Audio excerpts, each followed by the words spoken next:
Hi అండి, అందరికీ నమస్కారం. నేను మీ వేణుగోపాల్ రెడ్డి ఫ్రమ్ జోష్ ఇన్నోవేషన్స్ ప్రైవేట్ లిమిటెడ్, జోష్ ఇన్స్టిట్యూట్ ఆఫ్ ఫారెన్ లాంగ్వేజెస్, జోష్ ఓవర్సీస్ ఎడ్యుకేషన్ సంయుక్తంగా విద్యార్థుల కోసం ఉన్నటువంటి అనేక వీడియోస్ మనం చేస్తున్నాం. నా మనసులో ఎప్పటి నుంచో ఈ క్వశ్చన్ అయితే ఉంది.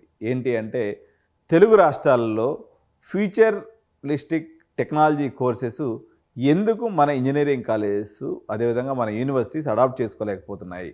ఇటువంటి ఇంపార్టెంట్ కొన్ని కోర్సెస్ మీకు చెప్తాను, ఎందుకు మన రాష్ట్రంలో లేవని చెప్పేసి మీరు నిజంగా బాధపడతారు ఈరోజు.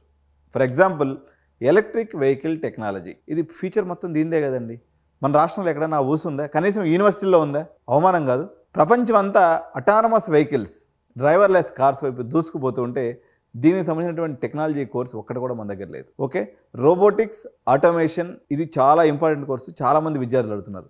మరి ఎందుకు మీరు ఇంట్రడ్యూస్ చేయరు? అదేవిధంగా robotics and artificial intelligence, even mechatronics, okay, renewable energies, sustainable engineering, waste engineering, ఇటువంటివన్నీ కూడా అవసరాలే కదా. ఓకే, ఎక్కడా లేవు. ఎందుకని? మన కాలేజెస్ ఎందుకు పెట్టలేకపోతున్నాయి వీటిని? మన రాష్ట్రంలో ఏంటంటే ట్రెడిషనల్ కరికులం మోడలే భగవద్గీతగా తీసుకొని చేస్తున్నారు. ఇప్పుడు సిఎస్సి అంటున్నారు కాబట్టి అన్ని బ్రాంచ్లు మూసేసి సిఎస్సి పెడదాం, హ్యాపీగా సీట్లు అమ్ముకుందాం, ప్రశాంతంగా ఉందాం. ఓకే, ఆ మెకానికల్ సివిల్ ఇంజనీరింగ్ కూడా అవుట్డేటెడ్ సిలబస్తో రన్ అవుతూ ఉంది. ఓకే, ఎమర్జింగ్ టెక్నాలజీస్ కేవలం ఎలెక్టివ్స్గా మాత్రమే మిగిలిపోయినాయి. ఓకే, డెడికేటెడ్ డిగ్రీ ప్రోగ్రామ్ అనేది వీటి మీద అసలు లేనే లేదు. ట్రైన్డ్ ఎక్స్పర్ట్స్ లేరు, ఫ్యాకల్టీ లేదు, ఇన్ఫ్రాస్ట్రక్చర్ లేదు. Okay, shortage of trained experts in the EVs, robotics అస్సలే లేరు. ఓకే, ల్యాబ్స్ ఫెసిలిటీ లేదు, టెస్టింగ్ ఫెసిలిటీ లేదు. టైర్ 2 and 3 సిటీస్లో అయితే ఇటువంటి అవకాశమే లేదు అసలు. అదేవిధంగా తెలుగు రాష్ట్రాల్లో క్లియర్ కట్గా ఇండస్ట్రీ అకాడమీడియా డిస్కనెక్ట్ అయితే మనకు కనిపిస్తుంది. కాలేజెస్ జాబ్ మార్కెట్ యొక్క ట్రెండ్కి తగ్గట్టుగా లేవు. కేవలం సాఫ్ట్వేర్ కంపెనీస్ నుంచి జాబ్ డిస్క్రిప్షన్ తీసుకొచ్చుకొని నీడ్ బేస్డ్ ట్రైనింగ్ ఇచ్చి, సిఆర్టీ ట్రైనింగ్ ఇచ్చి వాళ్ళని ప్లేస్ చేయటం మీదే 99% కాలేజీలు కాన్సన్ట్రేట్ చేస్తున్నాయి తప్ప ఇన్నోవేషన్ అనే పదానికి పూర్తిగా దూరం అయిపోయినటువంటి పరిస్థితి ఇంజనీరింగ్ కాలేజీల్లో అయితే కనిపిస్తుంది. రేవంత్ రెడ్డి అన్న నిన్న మొన్న డిగ్రీ కాలేజెస్లో కొంత artificial intelligence, data science, fintech ఇటువంటి కోర్సుల మీద కొంత ప్రెషరైజ్ చేస్తున్నటువంటి పరిస్థితి ఉంది. కానీ ఫిన్టెక్ ఈరోజు మనం పేటీఎం పనిచేయాలన్నా, లేకపోతే గూగుల్ పే పనిచేయాలన్నా, ఫోన్పే పనిచేయాలన్నా ఫిన్టెక్ ఇంజనీర్స్ అనేది చాలా అవసరం. కనీసం ఆ కోర్సుని మన రాష్ట్రంలో అయితే కనీసం కనుచూపు మేరలో కూడా అది ఇంట్రడ్యూస్ చేస్తారనేటువంటి నమ్మకం కూడా కనిపిస్తలేదు. ఆర్టిఫిషియల్ ఇంటెలిజెన్స్ సిటీ అని మనం ఏదో కట్టుకోబోతూ ఉన్నాం. రకరకాల కోర్సెస్ని 3 months కోర్సుగా 4 months కోర్సుగా ఇంట్రడ్యూస్ చేసి స్కిల్ డెవలప్మెంట్ అనే పేరు పెట్టుకుంటున్నాం తప్ప డెడికేటెడ్ డిగ్రీ ప్రోగ్రామ్స్ వీటి మీద ఎందుకు పెట్టలేకపోతున్నాం అనేది ఆత్మ విమర్శ చేసుకోవాల్సినటువంటి పరిస్థితి కనిపిస్తుంది. మొత్తం మీద ఇప్పుడు ఇండస్ట్రియలైజేషన్లో పరంగా తీసుకున్నప్పుడు కూడా మనకు జహీరాబాద్లో ఉన్నటువంటి ఒక చిన్న ఇండస్ట్రియల్ హబ్ ఉంది.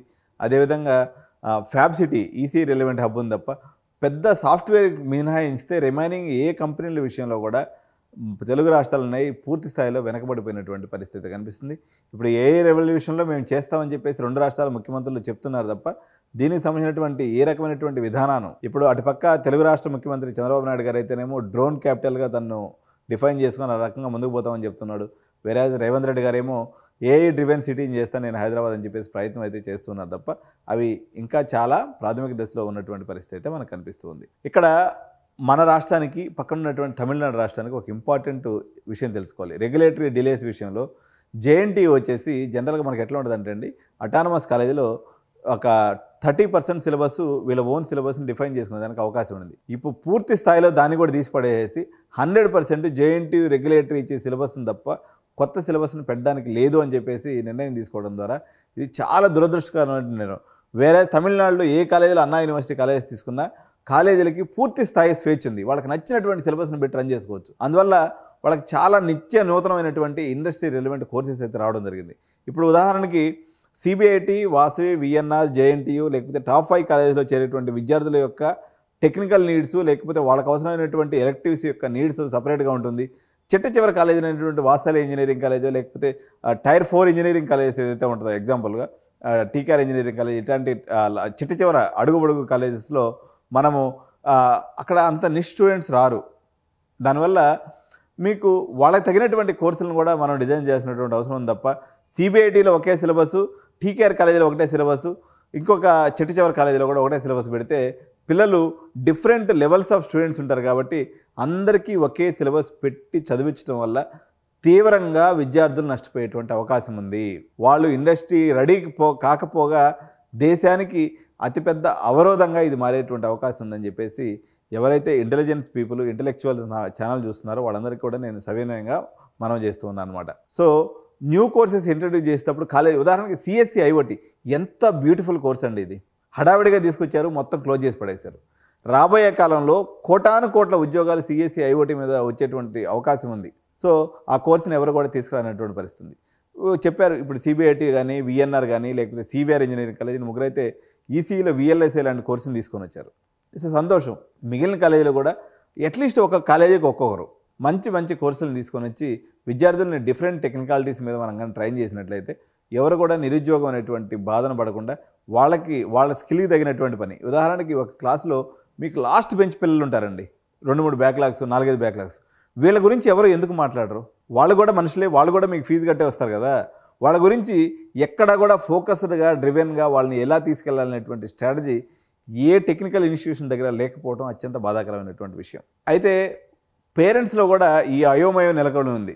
ఏదైతే ట్రెడిషనల్ కోర్ సిఎస్సి తీసుకుంటే మావాడు అవసరమైనటువంటి స్కిల్ని తర్వాత అందిపుచ్చుకుంటాడు అనేటువంటి ఒక భావన కూడా చాలామంది ఆర్థోడాక్స్ కమ్యూనిటీస్, తెలియనటువంటి పేరెంట్స్ భావిస్తున్నటువంటి పరిస్థితి ఉంది. ఇన్స్టిట్యూషన్స్ కూడా కొత్త ప్రోగ్రామ్స్ని తీసుకొస్తే బోల్డ్ అంత ఇన్వెస్ట్మెంట్ పెట్టాలి, అది తీరా పెట్టిన తర్వాత పేరెంట్స్ ఆదరించకపోతే మేము ఫినాన్షియల్గా నష్టపోతాం అనేటువంటి భయం కూడా కాలేజీ వాళ్ళలో ఉంది. ఇక్కడ ఏంటంటే ప్రధానంగా ఇంజనీరింగ్ కాలేజీలు అంటే ఒక 5 కంపెనీస్కి మ్యాన్ పవర్ సప్లై చేసేటువంటి ఏజెంట్ లెక్క తయారైనటువంటి పరిస్థితి ఉంది. విప్రో, ఇన్ఫోసిస్, కాగ్నిజెంట్, అదేవిధంగా క్యాప్జెమిని, యాక్సెంచరు, డిఎక్సి, ఇలా ఒక 10 కంపెనీస్కే. ఈ 10 కంపెనీలకి మ్యాన్ పవర్ సప్లై చేయడానికి భారతదేశం అంతా పనిచేయాలా? ఏంటి దారుణమైన పరిస్థితి అనేది తల్లిదండ్రులు కూడా మీరు ఆలోచించుకోవాలి. అదేవిధంగా ఫారిన్ టైప్స్ పెట్టుకొని, లేకపోతే ఫారిన్ కొలాబరేషన్స్ పెట్టుకొని, ఎంఎన్సీస్తో పార్ట్నర్షిప్స్ పెట్టుకొని ఇప్పుడు వీళ్ళు ఇంక్యుబేషన్ సెంటర్స్ లేకపోతే సెంటర్ ఆఫ్ ఎక్సలెన్సెస్ ఎస్టాబ్లిష్ చేస్తే ఆ రకమైనటువంటి ఇన్నోవేషన్ అటు ఫ్యాకల్టీలో వచ్చి తద్వారా తర్వాత మనం నెక్స్ట్ జనరేషన్కి ఇవ్వడానికి అవకాశం ఉంటుంది. ఓకే, ఫ్యూచరిస్టిక్ కోర్సెస్ మీద లోకల్ ఇనిషియేటివ్ అనేది పూర్తిగా లేకుండా పోయింది. టీ హబ్ ఉన్నప్పటికి కూడా అది అలంకారప్రాయంగా ఉందే తప్ప దానిలో జరిగేటువంటి డెవలప్మెంట్స్ని కోర్స్ కరికులంగా మార్చేటువంటి విధానం కానీ, స్పష్టమైనటువంటి పాత్వే కానీ తెలుగు రాష్ట్రాల్లో లేదు. ఓకే, ఉదాహరణకి నేను ఇందాక చెప్పినటువంటి సెక్టార్స్ తీసుకున్నప్పుడు ఈవీ సెక్టార్ యొక్క గ్రోత్ వచ్చేసి 49% గ్రోత్ ఉందండి. నీతి ఆయోగ్ చెప్పిన మాట, నేను చెప్పట్లేదు. ఇది అటానమస్ వెహికల్స్, రోబోటిక్స్ 2 మిలియన్ జాబ్స్ని 2027 కల్లా క్రియేట్ చేస్తాననేటువంటి అంచనా ఉందన్నమాట. ఇండస్ట్రీ 4.0 ఏదైతే ఉందో మల్టీ డిసిప్లినరీ ఇంజనీర్స్ కావాల్సినటువంటి అవసరాన్ని ఇండస్ట్రీ 4.0 క్లారిటీగా తెలియజేస్తుంది. ఎందుకంటే ఈరోజు మెకాట్రానిక్స్ తీసుకున్నప్పుడు ఇందులో ఈసీయూ ఉంటుంది, అదేవిధంగా మెకానికల్ ఉంటుంది, మీరు రోబోటిక్స్ ఉంటుంది, అదేవిధంగా కంప్యూటర్ సైన్స్ ఇంజనీరింగ్ ఉంటుంది. ఇలాంటి కోర్సెస్ ఇంత పెద్ద తెలుగు రాష్ట్రాల్లో మనకు తీసుకున్నప్పుడు ఓన్లీ మన ఎంజీఐటీ కాలేజీలో మెకాట్రానిక్స్ బ్రాంచ్ ఉంది తప్ప ఇంకెక్కడా లేదు. వేరే agriculture engineering with artificial intelligence ఎంత ఫ్యూచర్ డిమాండ్ ఉంది దీనికి. ఓకే, దీనికి సంబంధించినటువంటి ఒకే ఒక కొత్త యూనివర్సిటీ కావేరీ యూనివర్సిటీలో వాళ్ళు ఆ కోర్సు పెట్టుకున్నారు. మరి మిగిలిన ఇంజనీరింగ్ కాలేజీలు ఎందుకు దాని రకంగా ప్రయత్నం చేయట్లేదు? అంటే సిబిఐటి పిల్లలు agriculture engineering with artificial intelligence చదివితే వాళ్ళు దేశానికి వెన్నెముక అయ్యేటువంటి అవకాశం ఉందా? ఈరోజు మన రైతుల కళ్ళల్లో ఆనందం చూడాలంటే ఒక నిష్ణాతులైనటువంటి ఇంజనీర్స్, మంచి టెక్ సర్వీస్ అయినటువంటి ఇంజనీర్స్ వచ్చి వాళ్ళు ఏదైనా కొత్త ఇన్నోవేషన్ చేస్తే కదా ప్రజలకు అది ఉపయోగపడేది. ఓకే, బీటెక్లో పర్టికులర్గా ఈవీ టెక్నాలజీస్, రోబోటిక్స్, ఆటోమేషన్ అయితే పెట్టవలసినటువంటి అవసరం అయితే ఉంది. వీళ్ళందరూ కూడా ఇన్స్టిట్యూషన్స్ టెస్లా కానీ, లేకపోతే ఓలా కానీ, ఏబీబీ కానీ, అశోక్ లైలాండ్ కానీ ఇటువంటి కంపెనీస్తో టైఅప్స్ పెట్టుకొని ఈ పిల్లలకి ఆ యొక్క నాలెడ్జ్ని ట్రాన్స్ఫర్ చేసినట్లయితే ఇది ఎంతో ఉపయుక్తంగా ఉంటుంది. సెంటర్ ఆఫ్ ఎక్సలెన్సెస్ ఎన్ఐటీస్, ఐఐటీస్లో ఎస్టాబ్లిష్ చేసినటువంటి అవసరం ఎంతైనా ఉంది. Interdisciplinary programmes, mechanical, CSE, triple E 3 బ్రాంచ్లను కలిపి ఇంటర్ డిసిప్లినరీ కోర్సెస్ రావాల్సినటువంటి అవసరం అయితే ఎంతైనా ఉంది. అప్పుడే ఈ స్కిల్ గ్యాప్ అనేది మనకి గ్యాప్ ఫిల్ అవుతుంది అనమాట. సో గ్లోబల్ కెరియర్స్కి మన విద్యార్థులను మనం ప్రిపేర్ చేయాలన్నట్టయితే, అదేవిధంగా ఈ యొక్క టాలెంట్ డ్రైన్ అనేటువంటి ప్రాబ్లం ఏదైతే ఉందో, ఓకే, సో ఇది కానీ మనం కానీ లేట్ చేసినట్లయితే ఈ యొక్క విద్యార్థులందరూ అవకాశాలను ఎత్తుక్కుంటూ వలస దేశాలైనటువంటి న్యూజిలాండో, ఆస్ట్రేలియానో, కెనడానో, యూకేనో, అమెరికానో, జర్మనీకో వెళ్ళిపోతారు. సో ఇంక తర్వాత మన దగ్గర మిగిలేదంతా సచ్చు పుచ్చు వాళ్ళని పెట్టుకొని దేశం ఎలా జీవిస్తుంది? మీరు అవకాశాలను ఇక్కడే కానీ కల్పించినట్లయితే డెఫినెట్గా వాళ్ళందరూ మన దేశం కోసం పనిచేస్తారు. మన యొక్క టాలెంట్ డ్రైన్ అవ్వకుండా ఉంటుంది. కాబట్టి పాలకులు, అదేవిధంగా రాజకీయ నాయకులు, అదేవిధంగా జేఎన్టీయూ లాంటి యూనివర్సిటీస్ కూడా ఈ దశగా ఆలోచించాలని చెప్పి కోరుకుంటూ, సో మన క్లాస్ రూమ్స్ ఏదైతే ఉన్నాయో ఫ్యూచర్ డిజైనింగ్ టెక్నాలజీ హబ్స్గా ఉండాలని కోరుకుంటూ ఇటువంటి మంచి మంచి వీడియోలు నేను మీకోసం చేస్తుంటాను కాబట్టి తప్పకుండా ఛానల్ని సబ్స్క్రైబ్ చేయండి, లైక్ చేయండి. అదేవిధంగా బెల్ బటన్ నొక్కినట్లయితే ఇలాంటి ఎన్నో థాట్ ప్రొవోకింగ్ వీడియోస్ ఎడ్యు9 మీకోసం ఎప్పటికప్పుడు అందిస్తూ ఉంటుంది. Thank you so much. జై హింద్, జై భారత్.